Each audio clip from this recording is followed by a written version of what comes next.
أعوذ بالله السميع العليم ألا تقاتلون قوما نكثوا إيمانهم وهم بإخراج الرسول وهم بدؤوكم أول مرة أتخشونهم فالله أحق أن تخشوه إن كنتم مؤمنين قاتلوا يعذبهم الله بأيديكم ويخزهم وينصركم عليهم ويشف صدور قوم مؤمنين ويذهب غيظ قلوبهم ويتوب الله على من يشاء والله عليم حكيم والله عليم حكيم صدق الله العلي العظيم وصدق رسوله النبي الكريم ونحن على من الشاهدين والشاكرين والحمد لله رب العالمين رب اشرح لي صدري ويسر لي امري واحلل عقدة من لساني يفقهوا قولي. محترم، یہ سورہ توبہ ہے. اس سے پہلے بسم اللہ نہیں لکھی گئی، اس لیے بسم اللہ نہیں پڑھی جاتی، اور یہ بالکل ہے نہیں جیسے نبی صلی اللہ علیہ وسلم نے اللہ کی وحی کے حکم کے مطابق اس سے پہلے بسم اللہ نہیں لکھی. اسی لیے باقی جب آپ نے یہ تدبیر کرائی قرآن حکیم کی تو بالکل ویسے ہی دکھائی جیسے اللہ نے آپ کو فرمایا، اور اسی لیے آج تک اس کے اوپر بسم اللہ نہیں لکھی گئی.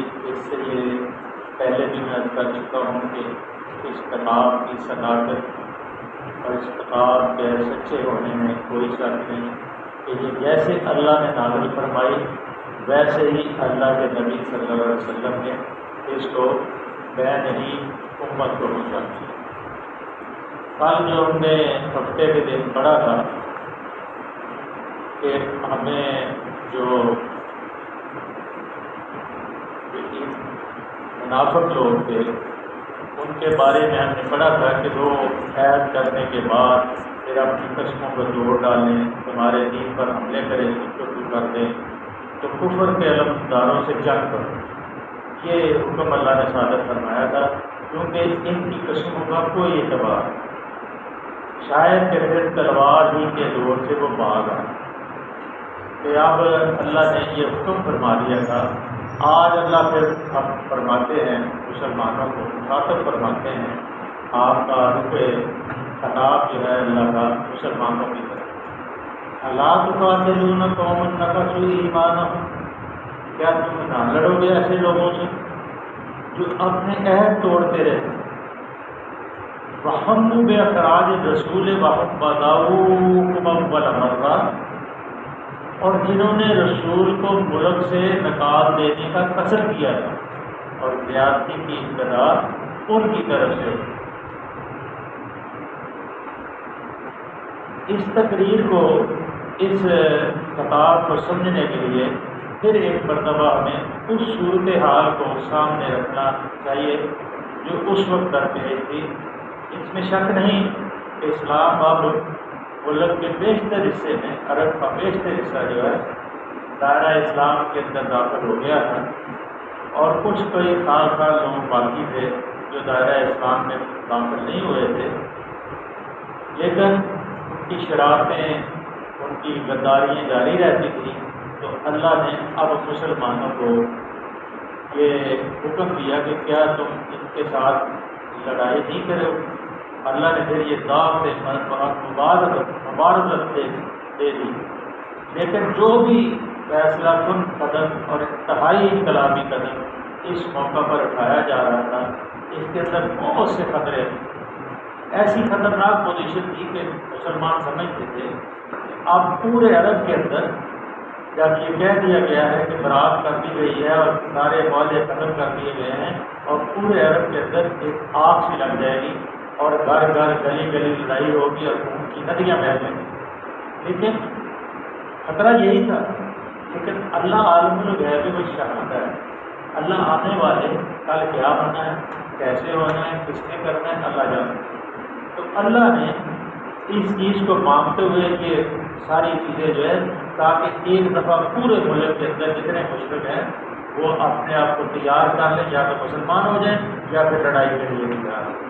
اور پورے یہ. لیکن دوسری کہ حج صرف اہل توحید کے لیے مخصوص کر دیے اور مشرکین پر کعبے کا راستہ بند کر دیا. اس کے معنی تھے کہ وادی کا ایک بہت بڑا حصہ جو ہے مشرک تھا. کعبہ کی طرف اس کی نقل و حرکت سے بعد رہ جانے سے اس کی معیشت بھی ختم ہوتی تھی، کیونکہ ان کا دار و مدار کاروبار کا، کھانے پینے کا، معیشت کا سارا حج کے اوپر تھا. یہ جائے کہ وہ مشرک تھے اور مشرکانہ طریقے کے حج کرتے تھے، کراتے تھے. لیکن اس کا سارا مدار جو ہے اس حج کے ایام کے اندر جو کاروبار کرتے تھے. تیسری بات کہ صلح حدیبیہ اور فتح مکہ کے بعد جو لوگ ایمان لائے تھے ان کے ایمان کو بھی اللہ تعالیٰ نے ٹیسٹ کرنا.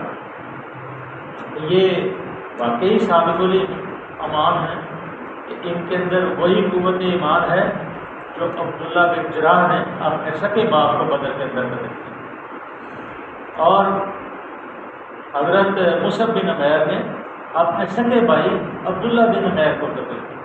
اور اسی طرح ایک اور صحابی، مجھے اس کا نام بھول گیا، بلکہ آپ کا چہرہ مت تھا. نبی صلی اللہ علیہ وسلم نے آپ کو پکار کے کہا کہ آپ کا چہرہ پریشان ہے، تو آپ پریشان ہو کیونکہ آپ کے والد قتل ہو گئے. کہا ہاں اللہ کے رسول، مجھے غم ہے، اس چیز کا غم ہے کہ میرا والد جو ہے میں سمجھتا تھا بڑا بدین اور ذہین ہے، اور مجھے بہت زیادہ کبھی یقین تھا کہ یہ ایمان لے آئے گا اور ایمان کی حالت میں دنیا سے جائے گا. لیکن مجھے غم اس کا ہے کہ وہ شرک اور کفر کی حالت میں دنیا سے گیا ہے اور جہنم کا ایندھن بن گیا. چوتھی بات جو صلح حدیبیہ کے اندر مکہ کے بعد ایمان لائے تھے، ان کے لیے اللہ تعالیٰ نے ٹیسٹ کرنا تھا. اور پھر ان کی جو پوزیشنیں تھیں ان کو بھی اللہ تعالیٰ نے ٹیسٹ کرنا تھا. اس لیے اللہ نے فرما دیا کہ کیا تم جنگ نہیں کرو گے، لڑو گے نہیں ایسے لوگوں سے جو اپنے عہد توڑتے رہے ہیں اور جنہوں نے رسول کو ملک سے، آپ کو پتہ ہے کہ ہجرت پہ مجبور کر دیا تھا، اور پیچھے پھر دھمکے بھی لگے تھے، اور پھر آپ نے غار ثور میں پناہ لی تھی، اور پھر وہ سارا معاملہ پہلے ایک دفعہ بیان ہو چکا ہے. اور پھر اللہ فرماتے ہیں کہ زیادتی کی ابتدا بھی وہی کرنے والے ہیں، اس لیے ان سے جنگ کرنا تمہارے لیے بہت زیادہ ضروری ہے. کیا تم اس سے ڈرتے ہو؟ اللہ فرماتے ہیں اتخشونہم، کیا تم ان سے ڈرتے ہو؟ فاللہ حق ان تخشوہ ان کنتم مؤمنین، اگر تم مومن ہو تو اللہ اس کا زیادہ مستحق ہے کہ آپ اس سے ڈریں. مومن جو ہے آخر سے ڈرنے والا نہیں ہے، اس کو اللہ سے ڈرنا چاہیے. اللہ فرماتے ہیں کہ اگر تم مومن ہو تو تم ان سے ڈرتے ہو، اللہ اس سے زیادہ مستحق ہے کہ اللہ سے ڈرو. اس لیے یہ نقطے کی بات ہے کہ جب بھی کوئی ایسی آپ کا لاطین قوتوں سے مقابلہ ہو تو پھر ڈرنے کی بات نہیں، جب اللہ سے ڈرنا ہے اس سے ڈرنے کی بات نہیں. قاتلوہم یعذبہم اللہ بایدیکم ویحصہم وینصرکم علیہم ویشفی صدور المؤمنین. اگر تم مومن ہو تو اللہ اس کا زیادہ مستحق ہے کہ اس سے ڈرو، ان سے لڑو. اللہ تمہارے ہاتھوں سے ان کو سزا دلوائے گا. اب یہ خوشخبری اللہ نے دے دی کہ اگر تم ان سے لڑو گے تو اللہ تمہارے ہاتھوں سے ان کو سزا دلوائے گا اور انہیں ذلیل و خوار کرے گا، ان کے مقابلے میں تمہاری مدد کرے گا اور بہت سے مومنوں کے دل ٹھنڈے کرے گا. تو جیسے مصعب بن عمیر کی بات یہ ہے کہ ننگے صرف ایک کمبل لپیٹ کے مکے سے مدینے گئے، اور وہ عبدالعزیٰ بھی جن کا نام ہی ذوالبدجین رکھ دیا تھا کہ 2 کمبلوں والا، وہ اسی طرح عبدالعزیٰ اس کا نام تھا. بعد میں اللہ کے رسول صلی اللہ علیہ وسلم نے اس کا نام عبداللہ رکھا. کیسے کیسے وہ لوگ تھے جنہوں نے اکیلے تنہا، جیسے ابو بصیر ابو جندل کا معاملہ کہ صلح حدیبیہ کے موقع یہ دونوں آگے بھاگ کے، اور ابو جندل جو ہے وہ جو تحریر لکھنے والے تھے ان کے بیٹے تھے، معاہدے کرنے والے جو تھے ان کے بیٹے تھے، انہوں نے کہا کہ معاہدہ ہو چکا ہے، اب اس کو ابو جندل کو واپس کریں، اور مسلمانوں کا خون کھول رہا تھا، وہ زخمی تھے، خون بہہ رہا تھا، اور کلمہ توحید کو بلند کر رہے تھے اور کہہ رہے تھے مسلمانوں مجھے اس حال میں اس ظالموں کے بعد پھر چھوڑو گے؟ تو اللہ کے رسول صلی اللہ علیہ وسلم نے فرمایا کہ ہمارا اس سے معاہدہ ہو گیا ہے، اللہ تیرے لیے وہ اسباب بنا واپس کر دیا۔ لیکن جب آپ کی زبان سے یہ نکل گیا کہ اللہ کو اسباب بنا دیں گے، تو ابو جندل راستے میں ان کے چنگل سے نکل کے بھاگ گئے، اور پھر ابو وسیع بھی وہاں پہنچ گئے، اور راستے میں انہوں نے ایک جگہ ٹھکانا بنا لیا۔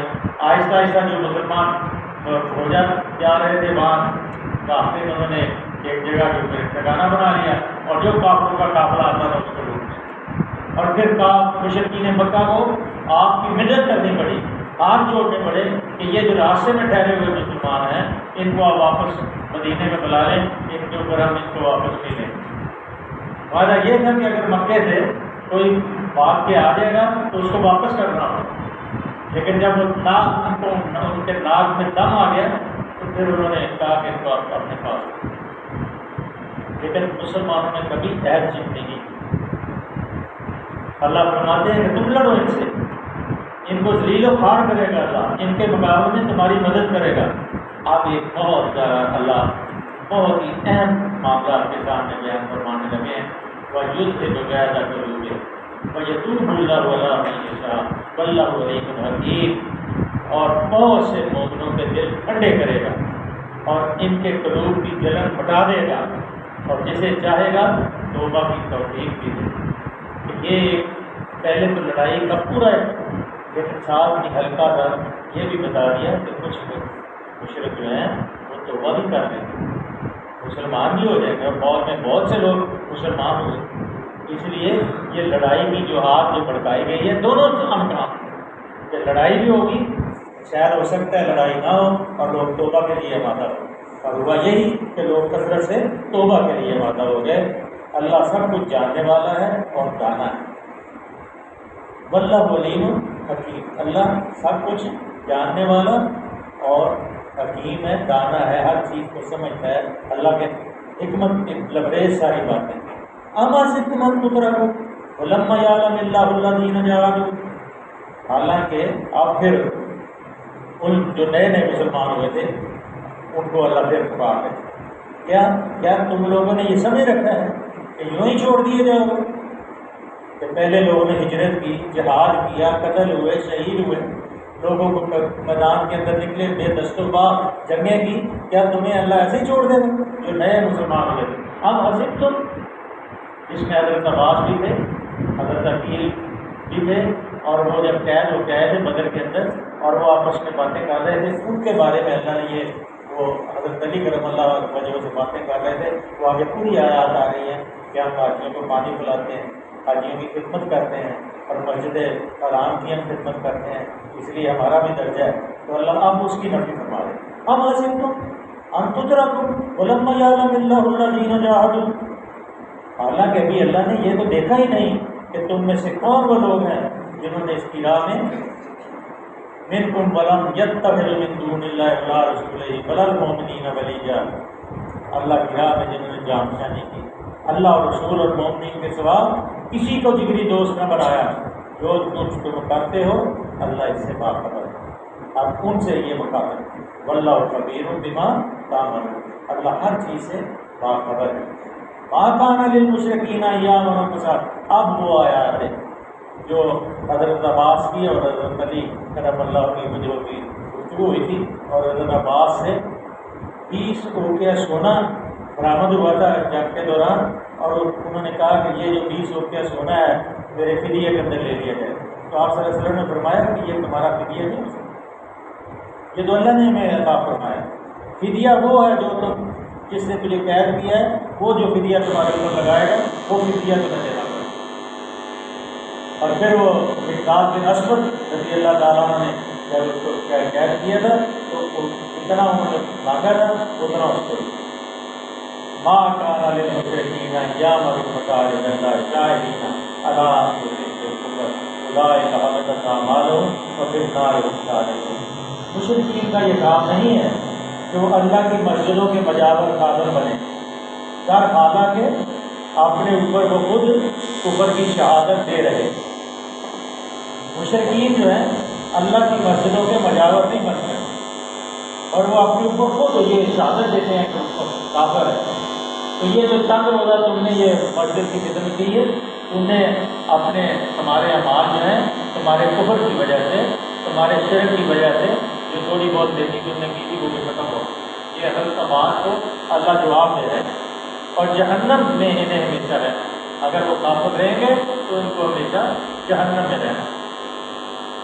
اب ان کی فوریت جو تھی، کیونکہ مسجدیں جو ہیں اللہ کی مساجد، اور اس سے خصوصی آیات سے مسجد حرام کا کہ مسجد حرام توحید والوں نے بنائی، اور توحید والے ہی اس کے مقلد ہو سکتے ہیں، متولی ہو سکتے ہیں۔ جو کفر کرنے والے ہیں، مشرک جو ہیں، ان کو یہ حق نہیں پہنچتا کہ مسجدوں کے وہ متولی ہیں۔ جہاں اللہ کی عبادت ہوتی ہے اور وہاں مشرک جو ہے اس کا متولی اور یہ نہیں ہو سکتا۔ انما یعمر مساجد اللہ من آمن باللہ والیوم الآخر واقام الصلاۃ وآتى الزکاۃ ولم یخش الا اللہ وعسى اولئک ان یکونوا من المتقین۔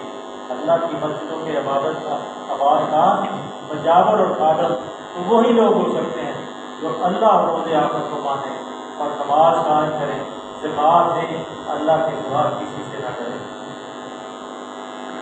فَعَسَىٰ أُولَٰئِكَ أَن يَكُونُوا مِنَ الْمُهْتَدِينَ۔ انہی سے یہ توقع ہے کہ یہ سیدھی راہ چلے، انہی سے یہ توقع ہے جو نماز قائم کرے، زکوٰۃ دیں، اللہ کے ساتھ کسی کو شریک نہ کرے، انہی سے اللہ فرماتے ہیں کہ یہ توقع ہے کہ یہ سیدھی راہ چلے۔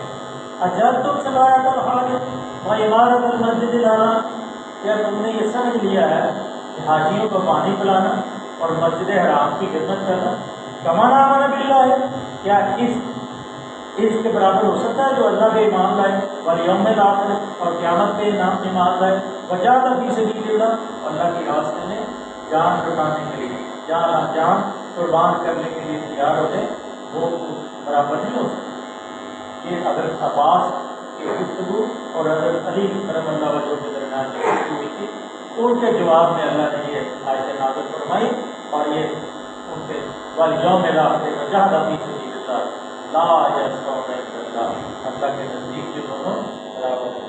اللہ کے راستے میں جہاد کرنا، اللہ کے راستے میں تبلیغ کرنی، اللہ کے راستے میں لوگوں کو دین کی طرف بلانا، اللہ کے راستے میں اب برائی کے آگے کھڑے ہو جانا، سد راہ بن جانا، اللہ کے قانون کا نافذ کرنے کے لیے جستجو اور کوشش کرنی، یہ برابر نہیں ہو سکتی۔ اس لیے جواب کہ جو تم نے کیا واللہ لا یہدی القوم الظالمین، اور اللہ ظالم قوم کو، جو ظالم ہیں، جو جتنے بھی ایمان نہیں لاتے وہ ظالم ہیں، اللہ فرماتے ہیں کہ جو ظالم ہیں ان کو اللہ ہدایت نہیں ہے۔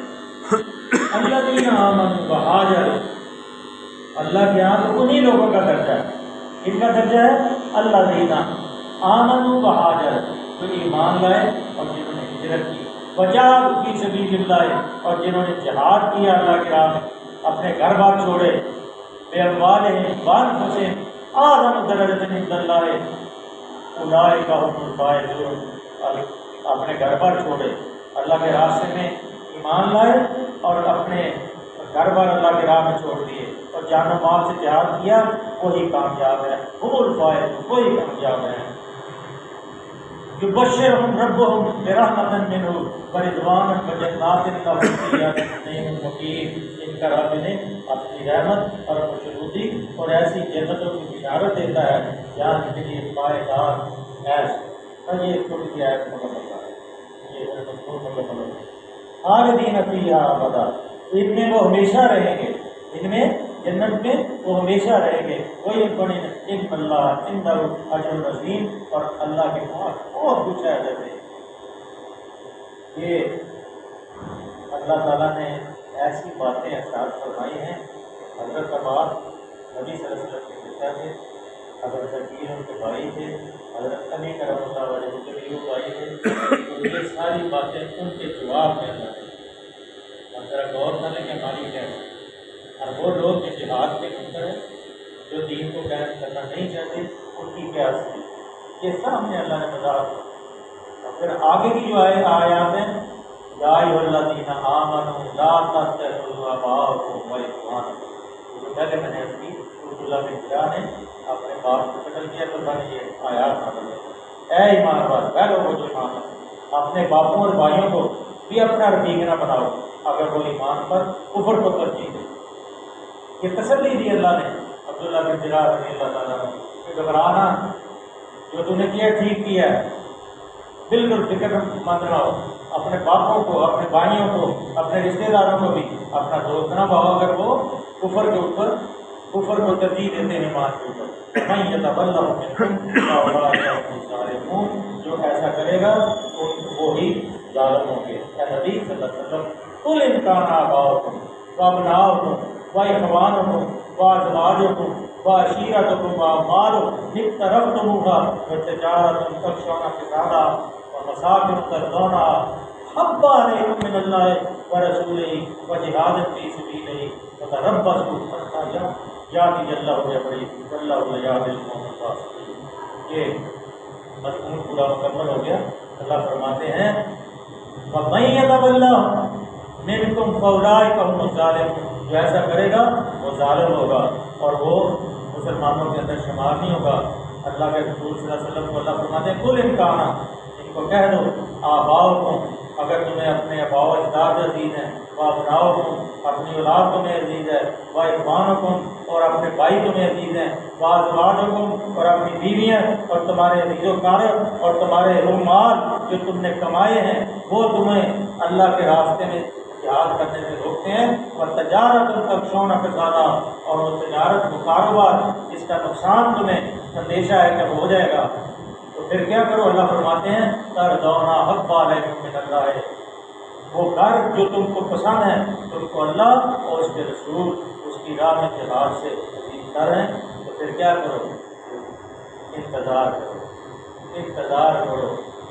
فتربصوا حتی یأتی اللہ بامرہ، کہ اللہ کا حکم آ جائے. واللہ لا یہدی القوم الفاسقین، اللہ فاسقوں کو ہدایت نہیں دے. اس لیے اللہ کے سب سے زیادہ اللہ اس حقدار ہے، اللہ کا حق ہے، ہمارے اوپر فرض ہے کہ اللہ کے قانون کے لیے سب کچھ لٹتا ہے تو لٹ جائے، لیکن اس سے ہمیں انتظار نہیں. اگر نہیں کرو گے تو اللہ نے یہ فرمایا کہ پھر انتظار کرو یا اللہ کا حکم ہے. اللہ سے دعا ہے کہ اللہ تعالیٰ ہمیں قرآن کو سمجھنے اور عمل کرنے توفیق ہوگا. صلی اللہ علیہ وسلم. اللہم صلی وسلم علی عبدک ورسولک وحبیبک سیدنا محمد النبی الأمی وعلی آلہ وصحبہ وسلم. اللہ ہمارا قرآن پڑھنا قبول فرما لیتے ہیں. اللہ جتنے ساتھی یہاں بیٹھتے ہیں اللہ ان کے دلوں میں کتابی عطا فرما. اللہ قرآن کی برکت سے اس دلوں میں اللہ اطمینان عطا فرما، سکون عطا فرما. اللہ سب بیماروں کو شفا عطا فرما. اللہ فوت سے جان فرما. اللہ حلال میں خود سے عطا فرما، حرام سے بچنے کی توفیق عطا فرما. آنے والے مسائل سے بچیے. صلی اللہ علیہ وسلم محمد وعلیہ وصحبہ اجمعین.